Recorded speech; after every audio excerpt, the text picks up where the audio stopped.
Hello friends, welcome to Nikhita Telugu trading. Last time నేను trade చేసే నా trading view indicator swing meter release చేసినప్పుడు చాలామంది అడిగారండి, ఇండికేటర్ని బ్యాక్ టెస్టింగ్ చేసి చూపించండి అండ్ యాక్యురసీ ఏంటి అనేది.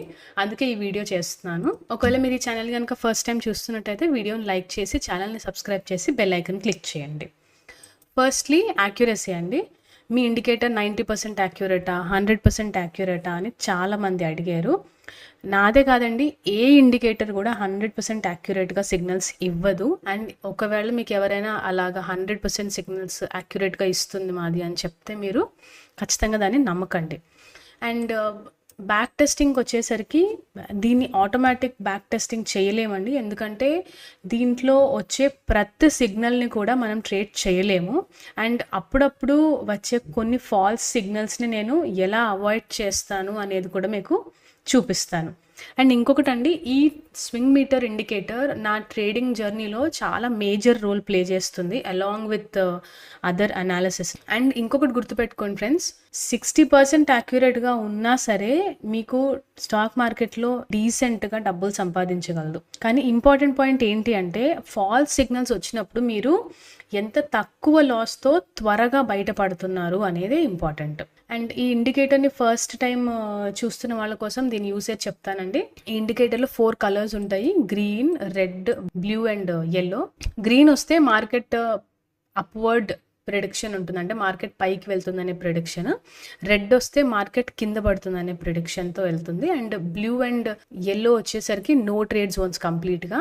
అండ్ ఇవి 2 కలర్స్ ఎందుకు యాడ్ చేయించుకున్నాను అంటే, జనరల్గా గ్రీన్ వచ్చే ముందు బ్లూ వస్తుంది అండ్ రెడ్ వచ్చే ముందు yellow వస్తుంది. సో yellow ఆర్ బ్లూ ఏ కలర్ వస్తుంది అనే దాన్ని బట్టి నా స్ట్రైక్ సెలెక్షన్ కానీ నేను కొంచెం ట్రేడ్కి ప్రిపేర్ అయి ఉంటాను.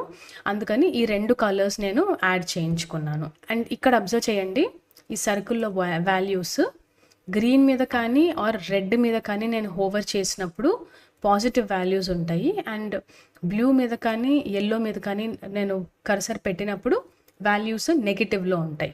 సో ఈ green colour or red colour వచ్చేదాన్ని బేసిస్ చేసుకుని మీరు ఎంట్రీస్ తీసుకోవచ్చు. ఫర్ ఎగ్జాంపుల్, ఇక్కడ గ్రీన్ కలర్ బ్యాండ్ ఫామ్ అయింది అండ్ ఇక్కడ మనకు ఒక కొంచెం అప్వర్డ్ మొమెంటం కనిపిస్తుంది. అండ్ ఇక్కడ ఒక గ్రీన్ కలర్ బ్యాండ్ ఫామ్ అయింది, మార్కెట్ పైకి వెళ్ళింది. అండ్ ఇక్కడ రెడ్ కలర్ బ్యాండ్ ఫామ్ అయింది, మార్కెట్ కింద పడుతుందని ప్రిడిక్షన్ ఇక్కడ ఉంది. సో దీన్ని బేసిస్ చేసుకొని మీరు ఎంట్రీస్ తీసుకోవచ్చు. అండ్ ఇందాక చెప్పినట్టుగా వచ్చే ప్రతి సిగ్నల్ని కూడా నేను ట్రేడ్ చేయనండి.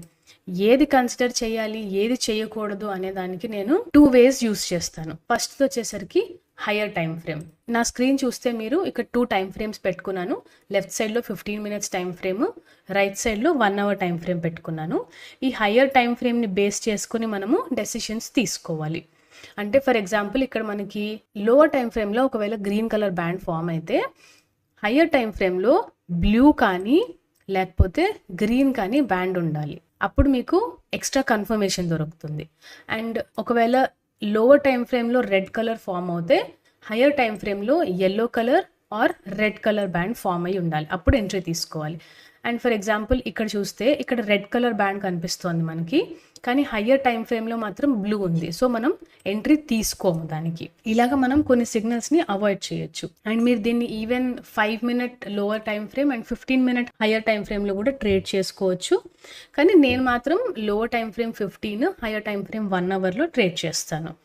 ఎవరైనా పొజిషనల్ ట్రేడర్స్ కానీ లేకపోతే క్రిప్టో ట్రేడ్ చేసే వాళ్ళు కానీ ఉంటే లోవర్ టైం ఫ్రేమ్ని 1 hourగా అండ్ హయ్యర్ టైం ఫ్రేమ్ని 4 hours ఆర్ 1 day కూడా పెట్టుకొని మీరు చెక్ చేసుకోవచ్చు. అండ్ సెకండ్ వే నేను ఏం చేస్తాను అంటే, దీన్ని ప్రైస్ యాక్షన్తో కంబైన్ చేస్తానండి, ఆర్ వేరే ఇండికేటర్స్ కానీ దాంతో కంబైన్ చేస్తూ ఉంటాను. ఫర్ ఎగ్జాంపుల్, మార్కెట్ ఇలా వెళ్తుంది, నాకు ఇక్కడ ఒక గ్రీన్ కలర్ బ్యాండ్ ఫామ్ అయింది అనుకోండి స్వింగ్ మీటర్లో, నేను ఇక్కడే ఎంట్రీ తీసుకోనండి.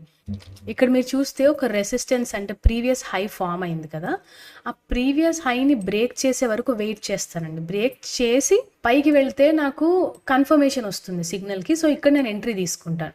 లేదు ఇక్కడ బ్రేక్ చేయకుండా కిందకి వెళ్ళింది అనుకోండి, నాకు ఒక ఫేక్ సిగ్నల్ తగ్గిపోయిందని అనుకుంటాను. సో అలాగా ప్రైస్ యాక్షన్ని కానీ లేకపోతే వేరే ఇండికేటర్స్ని కానీ కంబైన్ చేసుకొని నేను డెసిషన్స్ తీసుకుంటాను. అందుకే ఎప్పటికప్పుడు నేను డిఫరెంట్ ఇండికేటర్స్ వీడియోస్ కూడా నేను యూట్యూబ్లో పెడుతూ ఉంటాను. ఉంటాను ఎప్పటికప్పుడు.